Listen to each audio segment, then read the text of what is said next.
Before One Direction, The Wanted and NSYNC, the band driving all the girls wild was New Kids on the Block. There were lots of tears when the band split, but after a 15-year break, they decided to reform and tour the world again. Joining me on the phone now is a member of the group, Danny Wood. Danny, what was it like being a part of one of the biggest boy bands in the world? Well, the first time around is very hectic, and we were really young.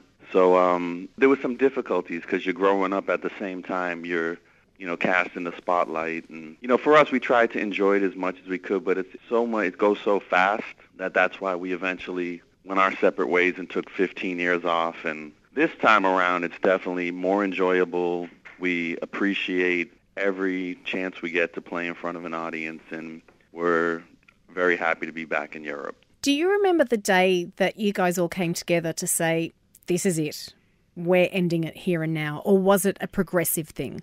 No, I remember we were on a tour bus, and we could all feel things had run its course, and definitely could feel that guys needed to do their own things, and we needed some time apart. It wasn't the same. We weren't enjoying each other as much as we used to.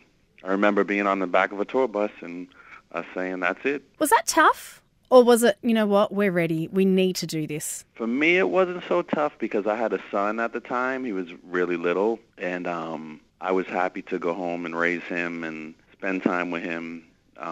Wasn't that difficult of a transition for me. The difficult transition was actually believing we were getting back together in 2008. It was like kind of surreal and a bit awkward in the beginning because I hadn't talked to some of the guys in 15 years. We had been together for so long at such a young age, kind of needed that time away. What's it like singing songs like Hanging Tough and Step by Step? What's it like singing that now as an older guy as opposed to someone in your early 20s? You appreciate it more. You really appreciate the impact that those songs had on people. The audience is very much, they've all grown up too, but the energy is very much the same as when they were young.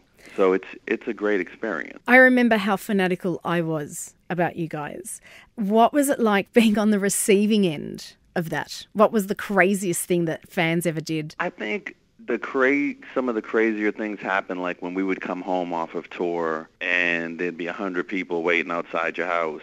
Wow. And you're coming back from being on tour for like 3 months, and you just want to get some sleep and get in your own bed, and you pull up to your house and there's 100 people standing outside there. Danny, what was it like though to go from having 100 people standing out front of your house, everybody knowing who you were, to that attention dying down? Did you crave it at all when it wasn't there? I did not. I did not at all. I mean, I moved to Miami out of Boston, so I lived a very normal 15 years of my life. How did you manage to keep so sane during that 10 years of your life that isn't a normal lifestyle? How did you manage not to go off the rails? I think it's being in a group with 4 other guys that all come from the same kind of upbringing, the same, city. People keep you humble, whether it was people in our family, the other 4 guys in the group, our parents. If anyone was going to step out of line, they were going to be brought down pretty quick. You mentioned before that you're hoping to come back. Does this mean that you guys plan to stick around a little bit longer? Well, from the reunion to the tours we've done after, we've kind of talked about different things like, guys will say things of how long this will go on, and now we don't say anything because last year in the U.S. and Canada, we did the biggest tour we've ever done, and we just kind of feel like this is what we were meant to do again, so let's just see what happens. Let's take it a year at a time and see what happens.